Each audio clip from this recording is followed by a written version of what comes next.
नमस्कार, स्वागत है आप सभी प्यारे दोस्तों का आपके अपने YouTube चैनल रिया कोचिंग क्लासेस जयपुर में। प्यारे दोस्तों, आज के इस साइंस के सेशन के दौरान हम लोग पढ़ने वाले हैं एक बहुत ही महत्वपूर्ण नया टॉपिक, और ऐसा टॉपिक जो हमारे इस डेली जीवन से यानी हमारे शरीर से संबंधित है और हमारे शरीर का सबसे महत्वपूर्ण भाग है, क्योंकि अगर इसने काम करना बंद कर लिया तो समझ लीजिए हमारी ज़िंदगी का क्या हो जाएगा, द एंड हो जाएगा। तो जिस विषय के ऊपर, जिस टॉपिक की आज हम लोग चर्चा करेंगे वो होगा हमारा हृदय, यानी मानव हृदय को लेकर दोस्तों आज हम लोग इस सेशन के दौरान क्या करेंगे, चर्चा करेंगे। तो बिना विलंब किए मैं आज के इस नए सेशन की आपके लिए एक नए मोटिवेशनल क्वेट के साथ में इसे प्रारंभ करना चाहूँगा। वो है दोस्तों आपके लिए कि मुश्किल नहीं है कुछ दुनिया में, तू जरा हिम्मत तो कर, ख्वाब बदलेंगे हकीकत में, तू जरा कोशिश तो कर। तो चलिए दोस्तों हम लोग शुरुआत करते हैं आज के हमारे साइंस के इस नए सेशन की, जिसमें हम लोग बात करने वाले हैं हमारा हृदय यानी मानव हृदय के बारे में। देखिए सामने स्क्रीन पे ये जो आपको एक डायग्राम दिखाई दे रहा है, ये डायग्राम है दोस्तों हमारा हृदय, जिसका आज हम लोग अध्ययन करेंगे मानव हृदय।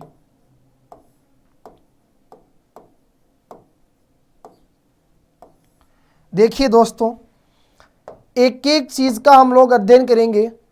मानव हृदय क्या होता है, किस प्रकार से कार्य करता है, कहाँ स्थित होता है, इसका वजन क्या होता है, और इससे संबंधित हमें किन किन महत्वपूर्ण प्रश्नों के बारे में जानकारी होना जरूरी है। तो सबसे पहली चीज़ हम लोग सीखेंगे दोस्तों यहाँ पर कि मानव हृदय की अगर हम लोग बात करें तो मानव का जो हृदय है यानी हमारा जो हृदय है, ये दोस्तों एक बंद जो मुट्ठी होती है इसके आकार का होता है। तो सबसे पहले हमने जाना कि मानव हृदय का जो आकार है, आकार होता है दोस्तों किसकी तरह, बंद मुट्ठी की तरह।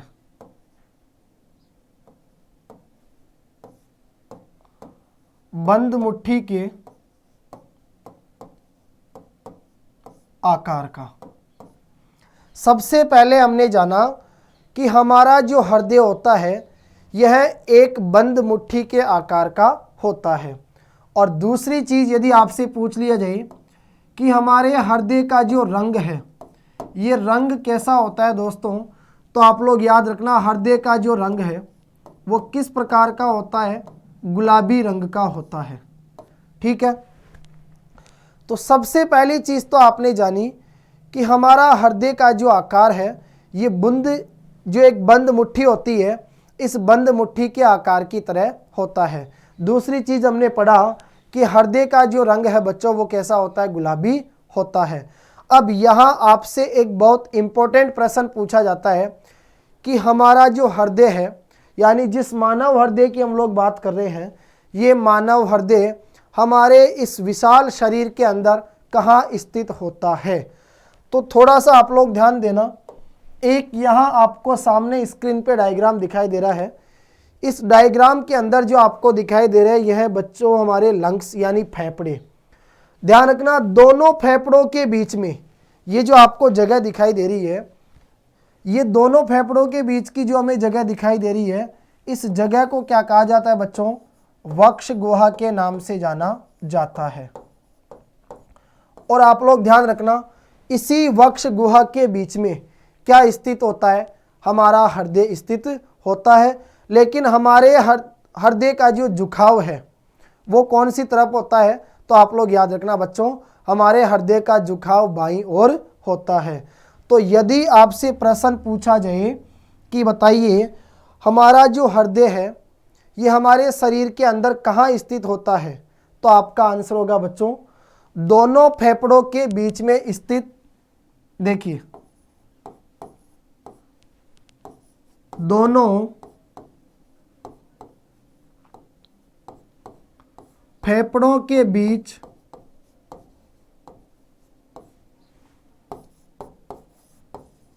स्थित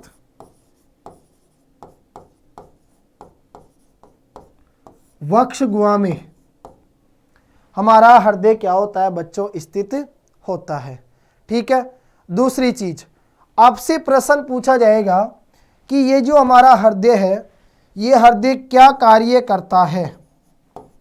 तो आप लोग याद रखना बच्चों, हमारा जो हृदय है यह रक्त का क्या करता है, परिसंचरण करता है।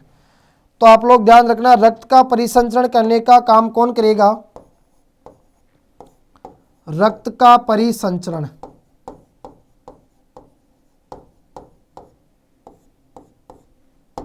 रक्त का परिसंचरण करने का काम कौन करता है, हमारा हृदय करता है। क्लियर। देखो, तो सबसे पहली चीज हमने ये पढ़ी कि मानव हृदय का जो हम लोग अध्ययन कर रहे हैं, यह मानव हृदय एक बंद मुट्ठी के आकार का अंग होता है जिसका रंग किस प्रकार का होता है, गुलाबी होता है। और यह हृदय कहाँ स्थित होता है, दोनों फेफड़ों के बीच स्थित वक्ष गुहा में क्या होता है, स्थित होता है। ठीक है, आगे देखो, दूसरी बात आती है कि हमारा जो हृदय है इसका क्या कार्य है। तो हृदय का कार्य होता है दोस्तों रक्त का परिसंचरण करना, अर्थात हम लोग कह सकते हैं हमारे पूरे शरीर के अंदर रक्त यानी रुधिर, जिस रक्त की हम लोग बात कर रहे हैं जिसे क्या नाम देंगे दोस्तों, रुधिर। इस रुधिर को हमारे पूरे शरीर के अंदर लेकर जाने के लिए, यानी जो पंप करने का काम होता है, वो पंप करने का काम कौन करता है दोस्तों, हमारा हृदय करता है। तो हृदय क्या करता है, रक्त को पंप करने का काम करता है। क्लियर। दूसरी बात, अब ये जो हमारा हृदय है दोस्तों, ये हृदय चारों ओर से, चारों तरफ से है ना, एक दोहरी झिल्ली के द्वारा घिरा हुआ रहता है। कहने का मतलब ये हो गया, जिस हृदय की हम लोग बात कर रहे हैं दोस्तों, ये हृदय है ना, चारों ओर से, ये जो चारों तरफ की आपको बाउंड्री दिखाई दे रही है, चारों ओर से ये है ना एक दोहरी झिल्ली के द्वारा घिरा हुआ रहता है। दोहरी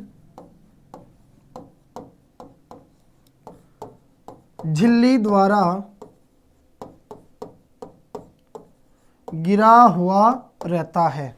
और हमारा हृदय जिस दोहरी झिल्ली के द्वारा घिरा हुआ रहता है दोस्तों, उस दोहरी झिल्ली को किस नाम से जाना जाता है।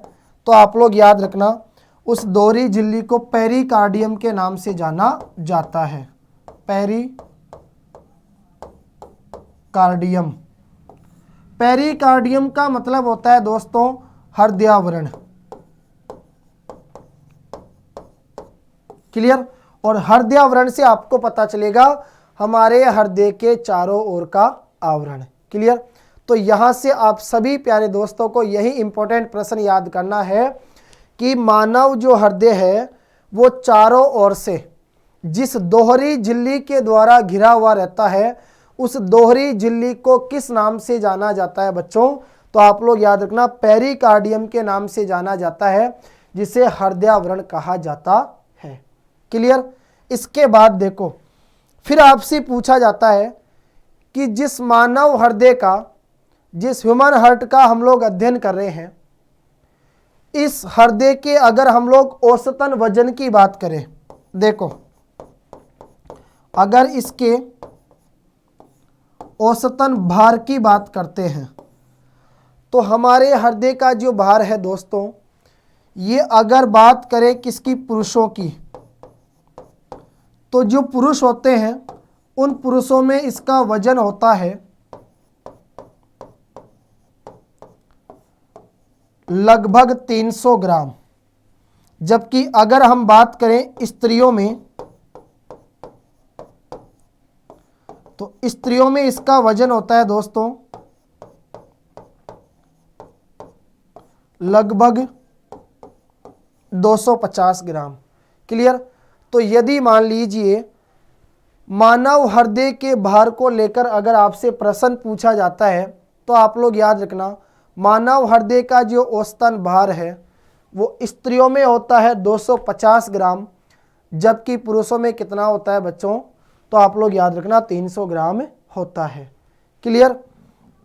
इसके बाद देखो, नेक्स्ट बात आती है कि मानव जो हृदय है, मानव हृदय की संरचना एवं कार्य की के अध्ययन की जो शाखा होती है, उसे किस नाम से जाना जाता है। इस प्रकार का यहाँ से आपको एक इम्पोर्टेंट प्रश्न देखने को मिलेगा। तो अगला पॉइंट आप लोग याद रखना बच्चों, मानव हृदय की संरचना व कार्य की के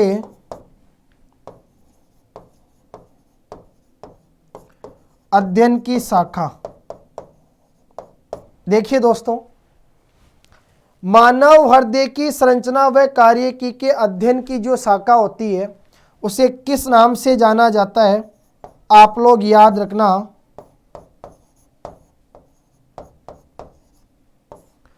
हृदय विज्ञान के नाम से जाना जाता है।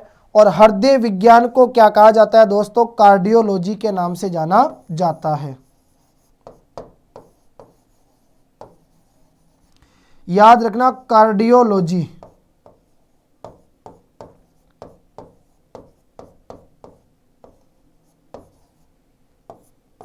कार्डियोलॉजी यानी यहां से आपसे दोस्तों इस टाइप का प्रश्न पूछा जाएगा कि बताइए ये जो कार्डियोलॉजी है, इस कार्डियोलॉजी का निम्न में से किससे संबंध है। तो आप लोग सभी ध्यान रखना, हमारे हृदय की संरचना और कार्य की के जो अध्ययन करने की शाखा है जिसे हृदय विज्ञान कहा जाता है, इसी हृदय विज्ञान का दूसरा नाम क्या होता है दोस्तों, तो याद रखना कार्डियोलॉजी होता है। क्लियर, क्या होता है, कार्डियोलॉजी होता है। क्लियर, चलो आगे बात करते हैं। अगर हम लोग बात करें हमारे हृदय की धड़कन की, तो हमारा जो हृदय है दोस्तों, इसकी धड़कन 1 मिनट में, यानी 1 मिनट में हमारा हृदय लगभग 70 से 80 बार धड़कता है। यदि हम बात करें एक स्वस्थ व्यक्ति की, तो स्वस्थ व्यक्ति की जो धड़कन होती है वो लगभग क्या होती है, 1 मिनट में कितनी बार होती है, 72 बार होती है। ठीक है, तो इन सब चीज़ों का आपको क्या करना है दोस्तों, यहाँ से ध्यान रखना है। क्लियर, एक बार मैं पुनः आप सभी का साथ के साथ दोस्तों इसका क्या करवाना चाहूँगा, रिवीजन करवाना चाहूँगा। सबसे पहला हमने पढ़ा कि हमारा जो हृदय है यानी मानव जो हृदय है वो एक बंद मुट्ठी के आकार का होता है। क्लियर, फिर दूसरी चीज़ हमने पढ़ी दोस्तों कि हमारे हृदय का जो रंग है वो रंग कैसा होता है बताओ। तो अभी आपने पढ़ा कि सर हमारे हृदय का रंग गुलाबी होता है। उसके बाद हमने बात की दोस्तों कि हमारा जो हृदय है वो दोनों फेफड़ों के बीच वक्ष गुहा में क्या होता है, स्थित होता है। क्लियर, फिर हमने पढ़ा हमारा जो हृदय है वो चारों ओर से एक दोहरी झिल्ली के द्वारा गिरा हुआ रहता है जिसे पेरिकार्डियम के नाम से जाना जाता है। और पेरिकार्डियम है, उस पेरिकार्डियम का अर्थ क्या होता है दोस्तों, तो आप लोग याद रखना हृदय आवरण होता है। क्लियर, फिर हमने पढ़ा कि मानव हृदय की संरचना व कार्य की के अध्ययन की जो शाखा होती है उसे क्या कहा जाता है, हृदय विज्ञान कहा जाता है, जिसे कार्डियोलॉजी के नाम से जाना जाता है। क्लियर, और अगर हम लोग बात करें हृदय के औसतन भार की, तो जो पुरुष होते हैं उनमें हृदय का औसतन भार लगभग 300 ग्राम होता है, जबकि महिलाओं में दोस्तों इसका जो भार है वो कितना होता है, 250 ग्राम होता है। क्लियर, और एक हमने पढ़ा रक्त जो है रुधिर को पूरे शरीर के अंदर यानी जो पंप करने का काम होता है वो किसके द्वारा किया जाता है, मानव हृदय के द्वारा किया जाता है। अर्थात हम लोग कह सकते हैं हमारा जो हृदय है यह रक्त का क्या करता है दोस्तों, परिसंचरण करता है। क्लियर, आगे देखो, फिर आगे बात आती है कि ये जो हमारा हृदय है, ये हृदय दोस्तों कितने कक्षों के अंदर बटा हुआ है। तो आप लोग याद रखना हमारा जो हृदय होता है, इस हृदय के अंदर कितने कक्ष होते हैं, 4 कक्ष। हमारे हृदय को दोस्तों कितने कक्षों में बांटा गया है, तो आप लोग कहोगे मानव का जो हृदय है उसे 4 कक्षों के अंदर बांटा गया है। क्लियर, 4 कक्ष कौन कौन से हैं, एक बार देखो। सबसे पहली बात आती है ऊपरी दो कक्ष। ऊपरी जो दो कक्ष होते हैं दोस्तों, आप लोग ध्यान रखना, ऊपरी जो दो कक्ष है यह अपेक्षाकृत क्या होते हैं, छोटे होते हैं।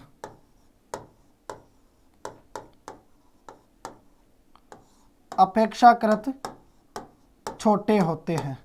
क्लियर?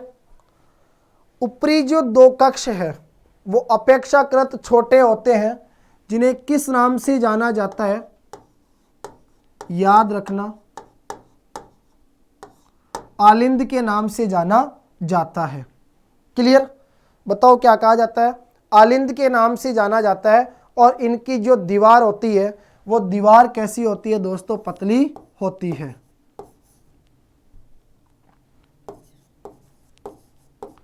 दीवार बताओ कैसी होगी, तो आप कहोगे सर इनकी दीवार होगी पतली। इसी प्रकार यदि मैं बात करूं निचले दो कक्षों की, तो जो निचले दो कक्ष है ये दोस्तों अपेक्षाकृत कैसे होते हैं, ये अपेक्षाकृत बड़े होते हैं।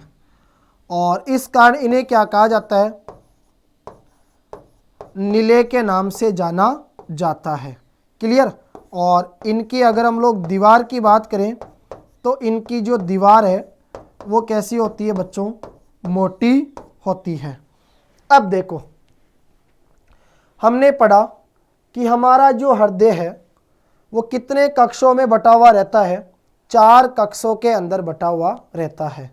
ऊपरी जो दो कक्ष होते हैं वो अपेक्षाकृत छोटे होते हैं, जिन्हें आलिंद कहा जाता है। और इनकी जो दीवार है बच्चों वो कैसी होती है, पतली होती है। इसी प्रकार यदि हम लोग बात करें निचले दो कक्षों की, तो जो निचले दो कक्ष है वो अपेक्षाकृत क्या होते हैं, बड़े होते हैं। और इन्हें क्या कहा जाता है दोस्तों, निलय के नाम से जाना जाता है, क्योंकि इनकी जो दीवार है वो कैसी होती है, मोटी होती है।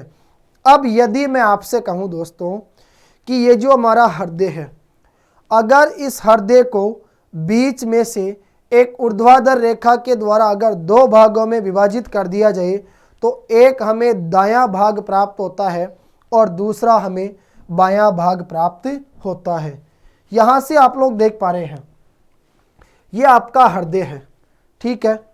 ऊपरी दो कक्ष, एक हो गया आपका दायां अलिंद, एक हो गया आपका बायां अलिंद, ठीक है। ये तो हो गए ऊपरी दो कक्ष, दायां अलिंद और बायां अलिंद। इसी प्रकार निचले दो कक्षों की अगर हम लोग बात करें तो एक हो जाएगा आपका दायां नीले और एक हो जाएगा आपका बायां नीले, ठीक है। यानी ये हो गया आपका दायां अलिंद, ये हो गया आपका बायां अलिंद। ये है आपका दायां अलिंद, ये हो गया आपका बायां अलिंद। ये हो गया बच्चों आपका दायां नीले और ये हो गया आपका बायां नीले, ठीक है। तो इस प्रकार से आप लोग याद रखना, हमारे हृदय के अंदर टोटल 4 कक्ष पाए जाते हैं। ऊपरी दो कक्ष अपेक्षाकृत छोटे होते हैं, जिन्हें आलिंद के नाम से जाना जाता है। इनकी दीवार पतली होती है। निचले दो कक्ष जो होते हैं उन्हें निलय कहा जाता है। ये अपेक्षाकृत बड़े होते हैं और इनकी दीवार कैसी होती है बच्चों, मोटी होती है। अब देखो, एक एक चीज को आपको बिल्कुल बेसिक से और बारीकी से समझते हुए चलना है बच्चों। सबसे पहले मैं बात करूंगा मानव हृदय के भाग और उनके क्या क्या कार्य होते हैं। तो एक एक चीज को बिल्कुल बारीक से हमें समझते हुए चलना है। और आप लोग है ना अपनी नोटबुक लेकर बैठना, तो आपका यही दायित्व है कि जो जो पॉइंट में आपको नोट करवाते हुए चलूँ उन्हें अपनी नोटबुक के अंदर क्या करना है बच्चों, आपको नोट करना है। और अगर एक दो बार आप लोग इसको ध्यान से देखोगे तो मैं वादा दिला सकता हूँ आपको यहीं पर है ना सब कुछ क्या हो जाएगा, साथ के साथ आपको याद हो जाएगा। तो देखो, सबसे पहले हम लोग बात करेंगे मानव हृदय के भाग और कार्य।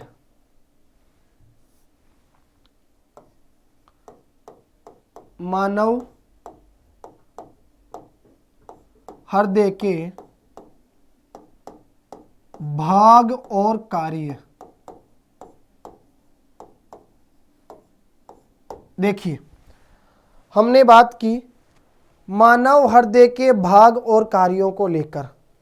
सबसे पहला जो भाग है वो सबसे पहला भाग होगा दोस्तों हमारा दायां अलिंद। देखो, सबसे पहले क्या आया दोस्तों आपका दायां अलिंद। देखिए,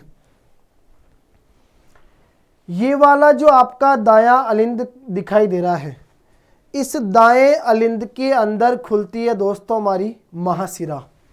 जो महाशिरा होती है वो कहाँ आकर खुलती है बच्चों? तो याद रखना, दाएं अलिंद के आकर खुलती है। ये आपका दायां अलिंद है, इस दाएं अलिंद में आकर खुलेगी हमारी महाशिरा। ठीक है, ये महाशिरा क्या करेगी दोस्तों? हमारे शरीर के अंदर जो उत्तक पाए जाते हैं, उन उत्तकों से अशुद्ध जो रुधिर है, कौन सी रुधिर की बात कर रहा हूं मैं? अशुद्ध रुधिर की। अशुद्ध रुधिर, जिसे आप लोग क्या कहोगे? अनोक्षिकृत।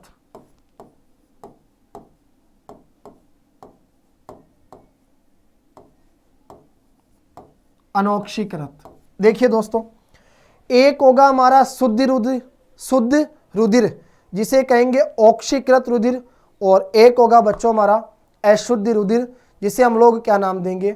अनोक्षिकृत रुधिर नाम देंगे। तो ध्यान से सुनो, हम लोग बात कर रहे हैं सबसे पहले दाएं अलिंद को लेकर। ये जो दायां अलिंद है दोस्तों, इस दाएं अलिंद में आकर कौन खुलती है? तो आप लोग याद रखना, इसमें महाशिरा आकर खुलती है।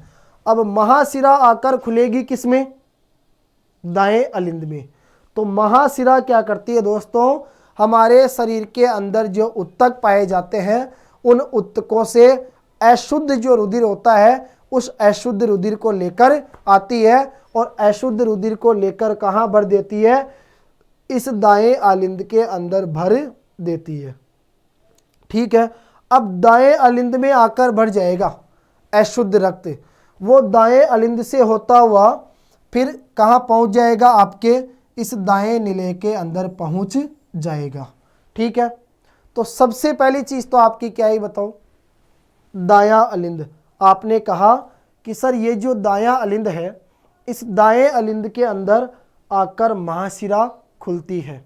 महाशिरा आकर किस में खुलती है? दाएं अलिंद में। महाशिरा क्या करती है? हमारे शरीर के अंदर जो उत्तक पाए जाते हैं, उन उत्तकों से अशुद्ध जो रुधिर होता है उसको लेकर आती है, और उसको लेकर कहाँ भर देती है? इस दाएं अलिंद के अंदर भर देती है, जिसके बाद यह दाएं अलिंद से होता हुआ कहाँ पहुंच जाता है? आपके दाएं निलेय के अंदर पहुंच जाता है। अब आपके इस दाएं निलेय के अंदर आ गया दोस्तों आपका अशुद्ध रक्त। अशुद्ध का मतलब आप कहोगे सर अनोक्षिकृत।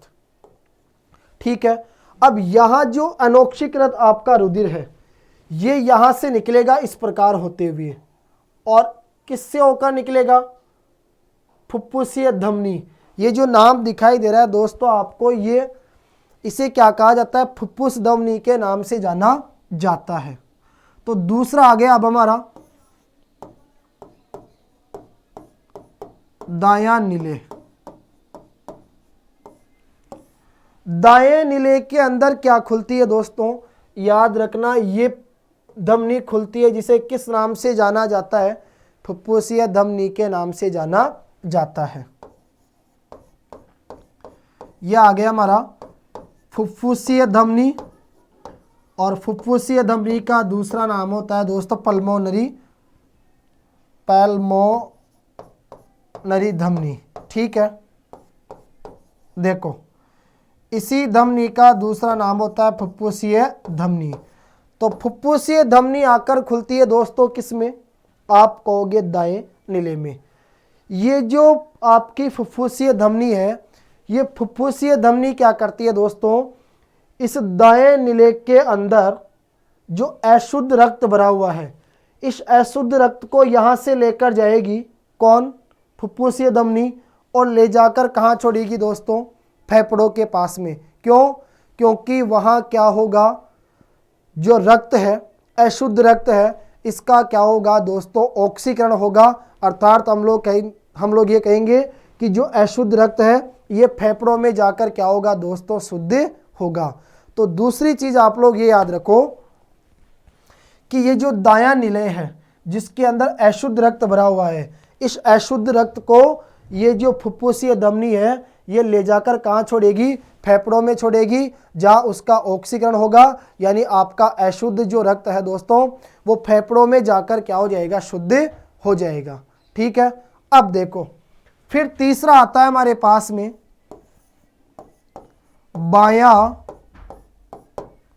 बायां अलिंद। क्या है दोस्तों, हमारा बायां अलिंद। ठीक है, अब देखो अगर बात करें बाएं अलिंद की, तो ये वाला जो आपको भाग दिखाई दे रहा है दोस्तों बायां अलिंद, इस बाएं अलिंद के अंदर आकर खुलती है हमारी कौन सी सिरा, फुफ्फुसीय सिरा। फुफ्फुसीय सिरा किसमें खुलती है दोस्तों, तो आप लोग याद रखना फुफ्फुसीय सिरा जो है ये खुलती है हमारे बाएं अलिंद में। ठीक है, तो ये फुफ्फुसीय सिरा क्या करती है, फेफड़ों से जो शुद्ध रक्त है उस शुद्ध रक्त को यानी ऑक्सीकृत जो रक्त है उसको लेकर आती है और लाकर दोस्तों कहाँ भर देती है, हमारे बाएं अलिंद के अंदर भर देती है। तो आप लोग याद रखना ये जो बायां अलिंद है दोस्तों, इस बाएं अलिंद में खुलती है हमारी फुफ्फुसीय सिरा। फुफ्फुसीय सिरा क्या करती है, फेफड़ों से जो शुद्ध रक्त है उसको लेकर आती है और कहाँ भर देती है, हमारे बाएं अलिंद के अंदर भर देती है। जिसके बाद आपका शुद्ध रक्त इस बाएं अलिंद से कहाँ पहुँच जाता है, तो इस बाएं निले के अंदर पहुँच जाता है। फिर यहाँ बाएं निले में दोस्तों धमनियाँ खुलती है। ठीक है, तो धमनियाँ क्या करती है, यहाँ से जो शुद्ध रक्त है दोस्तों उसको ले जाकर कहाँ पहुँचा देती है, हमारे शरीर के अंदर जो उत्तक पाए जाते हैं उन तक पहुँचाने का क्या करती है, काम करती है। तो आप लोग याद रखना कि जो शुद्ध रक्त है वो जैसे ही बाएं अलिंद में आएगा तो बाएं अलिंद से होता हुआ कहाँ पहुँच जाएगा दोस्तों, बाएं निले के अंदर पहुँच जाएगा।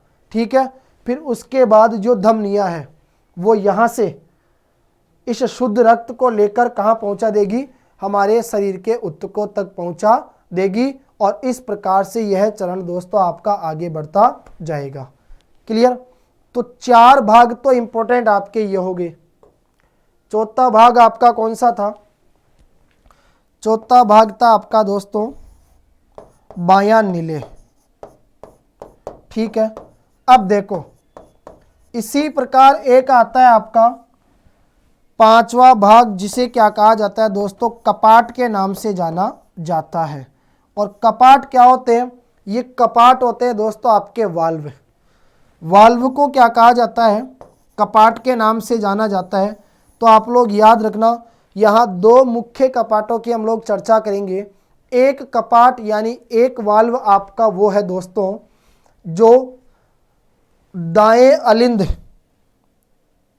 और दाएं निले के बीच में पाया जाता है।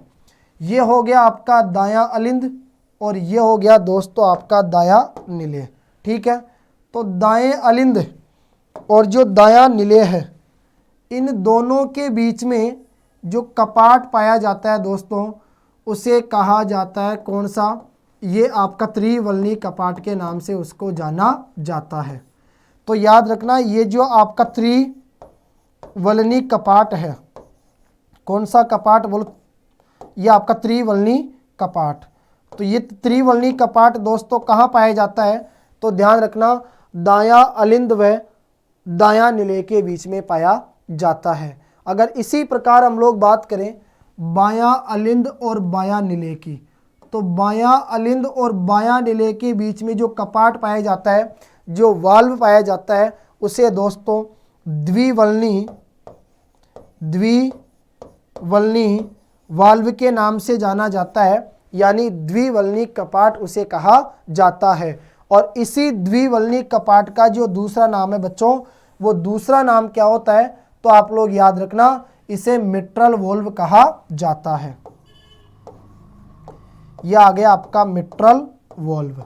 ठीक है, तो या तो कह दो मिट्रल वोल्व या आप कह दो दोस्तों आपका द्विवल्नी कपाट, दोनों का मतलब एक ही है। ठीक है, तो देखो ये जो मिट्रल वोल्व आपको दिखाई दे रहा है यहाँ पर, ये वाला मिट्रल वोल्व, ठीक है, ये मिट्रल वोल्व क्या है दोस्तों हमारा, तो आप लोग ध्यान रखना ये जो मिट्रल वोल्व है ये कहाँ पाया जाता है, तो बायां अलिंद व बायां निलय के बीच में पाया जाता है, जिसे द्विवल्नी कपाट कहते हैं। और एक आता है दोस्तों ये आपका कौन सा, ये त्रिवल्नी कपाट। तो ये त्रिवल्नी कपाट कहाँ पाया जाता है, तो याद रखना दायां अलिंद व दायां निलय के बीच में पाया जाता है। तो ये हमने पढ़ा मानव हृदय के भाग और कार्य। ठीक है दोस्तों, इसके बाद देखो फिर बात आती है कि हमारे हृदय की जो कार्य की है, जो काम करने की जो क्रिया है दोस्तों हृदय की कार्य की, उसमें नियमित व क्रमिक यानी क्रम के अनुसार क्या होता है दोस्तों, संकुचन होता है, जिसे हृदय स्पंदन के नाम से जाना जाता है। तो अगला पॉइंट आपका आता है कि हृदय की कार्य की, क्या कहा दोस्तों मैंने, हृदय की कार्य की में नियमित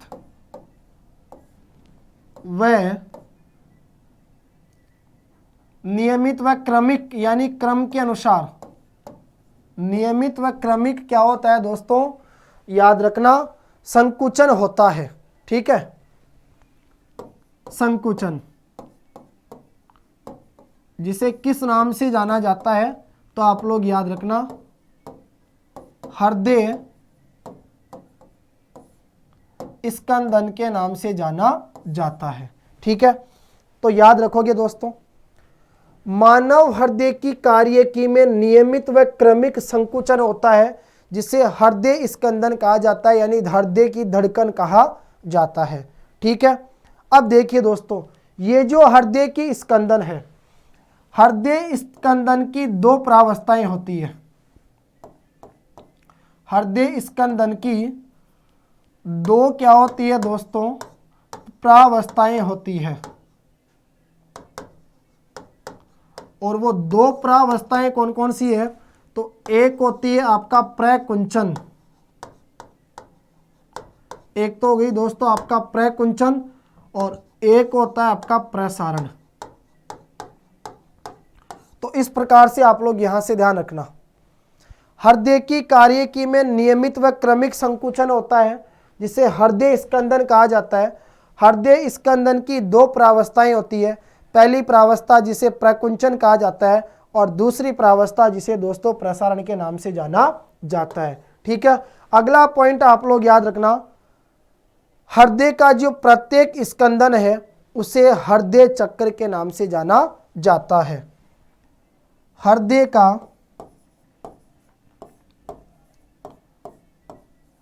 का प्रत्येक स्कंदन यानी हृदय की प्रत्येक धड़कन को क्या कहा जाता है दोस्तों, हृदय चक्र कहा जाता है। ठीक है, अब देखो दूसरी चीज आती है दोस्तों कि हमारा जो हृदय है, हमारे हृदय के अंदर रुधिर का जो परिसंचरण होता है वो दो बार भिन्न प्रकार से होता है। ध्यान रखना आप लोग, हमारा जो शरीर है, हमारे शरीर के अंदर हृदय के द्वारा रुधिर का जो परिसंचरण होता है वो दो बार भिन्न प्रकार से होता है। इस कारण इसे दोहरा परिसंचरण कहा जाता है। क्या कहा जाता है दोस्तों, दोहरा परिसंचरण, दोहरा परिसंचरण। ठीक है, तो ध्यान रखना आप लोग हमारे शरीर के अंदर हृदय का जो काम है रक्त का परिसंचरण करना, वह दो बार भिन्न प्रकार से होता है। इस कारण इसे दोहरा परिसंचरण कहते हैं। और दोहरा परिसंचरण जो है दोस्तों, ये आपका दो प्रकार का है। पहला तो आता है हमारा, ध्यान रखना, फुफ्फुसीय परिसंचरण। एक होता है दोस्तों आपका फुफ्फुसीय परिसंचरण और दूसरा आपका होता है देहिक परिसंचरण।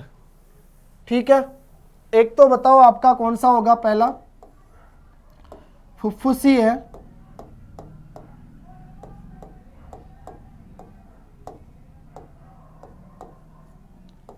यह आ गया दोस्तों आपका फुफ्फुसीय परिसंचरण। ठीक है,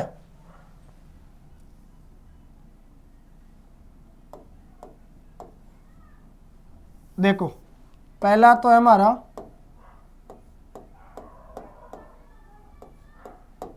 फुफ्फुसीय परिसंचरण।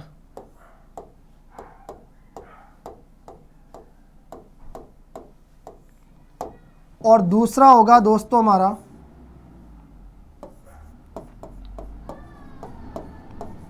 देहिक परिसंचरण। क्लियर? इस प्रकार से आप लोग याद रखना, एक होगा हमारा फुफ्फुसीय परिसंचरण और दूसरा होगा दोस्तों हमारा देहिक परिसंचरण। सुनिए आप लोग ध्यान से, अगर बात करें फुफ्फुसीय परिसंचरण की तो इसमें दो चीजें आपके काम में आएगी। एक आएगी दोस्तों आपकी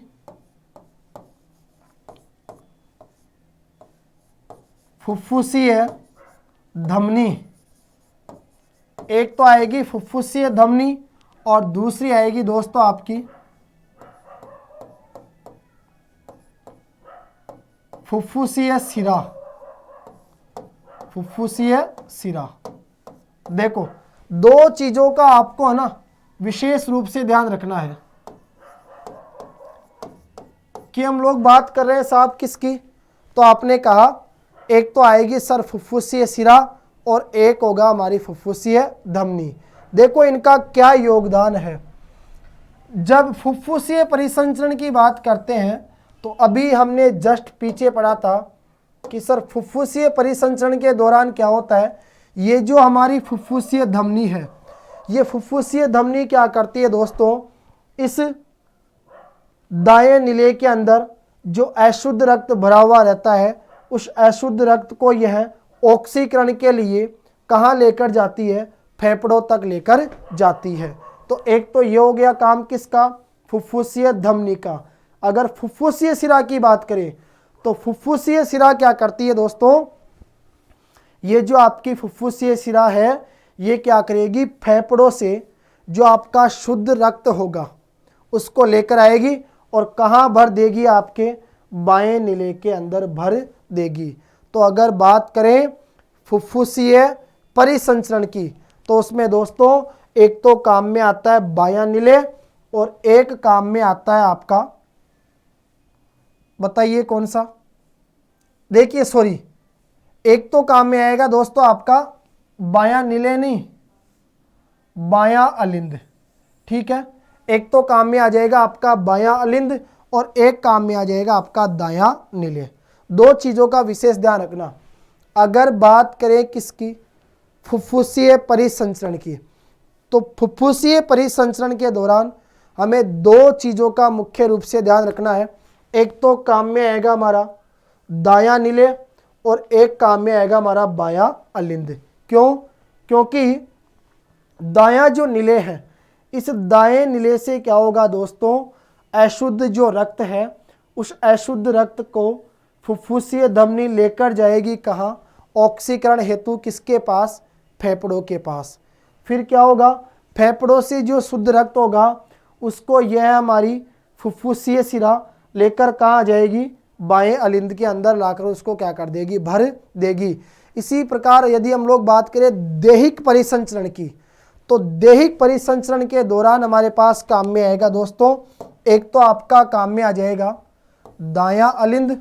ठीक है, एक तो काम में आएगा दायां अलिंद और दूसरा काम में आएगा आपका बायां नीले। तो इसमें क्या होगा दोस्तों,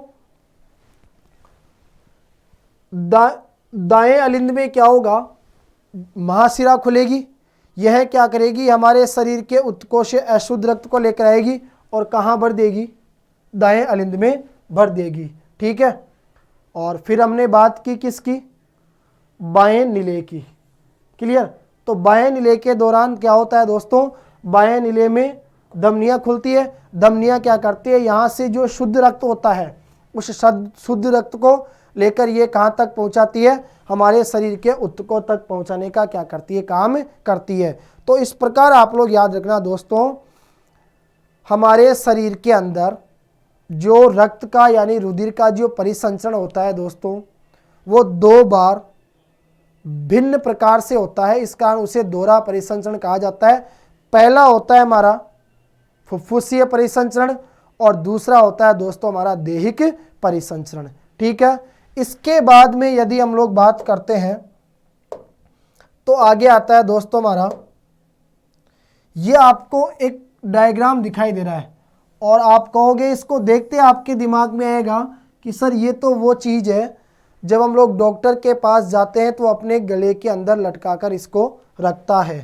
तो दोस्तों ये जो उपकरण है इसे किस नाम से जाना जाता है, याद रखना, इसे स्टेथोस्कोप के नाम से जाना जाता है। स्टेथोस्कोप ये एक ऐसा उपकरण होता है जिसके द्वारा हृदय स्पंदन की क्या की जाती है, जांच की जाती है। तो अगर आपसे पूछ लिया जाए कि बताइए हृदय स्पंदन की जांच, आपसे पूछा जाएगा बच्चों हृदय स्पंदन की जांच जिस उपकरण के द्वारा की जाती है उसे किस नाम से जाना जाता है, तो आप लोग कहोगे स्टेथोस्कोप के नाम से जाना जाता है। क्लियर। आगे बात करें तो दोस्तों एक आता है हमारा ECG, नाम सुना होगा आपने कई बार, ECG। ECG का पूरा नाम होता है बच्चों इलेक्ट्रोकार्डियोग्राफी। देखो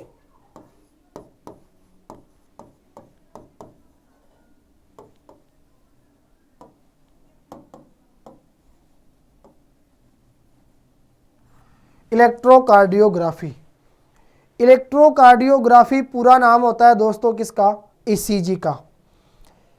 इस विधि के द्वारा क्या किया जाता है, हृदय स्पंदन की अनियमितताओं का पता लगाया जाता है। तो याद रखना आप लोग, हृदय स्पंदन की अनियमितताओं का पता, याद रखना दोस्तों, हृदय स्पंदन की अनियमितताओं का पता किसके द्वारा लगाया जाता है, तो आप लोग याद रखना इलेक्ट्रोकार्डियोग्राफी के द्वारा लगाया जाता है। इसमें क्या होता है दोस्तों, जो हमारा हृदय स्पंदन का जो चक्र होता है, हृदय चक्र, उसे एक ग्राफ के रूप में क्या किया जाता है, अभिलेखित किया जाता है। इसमें क्या होता है, इसमें हृदय चक्र को एक ग्राफ के रूप में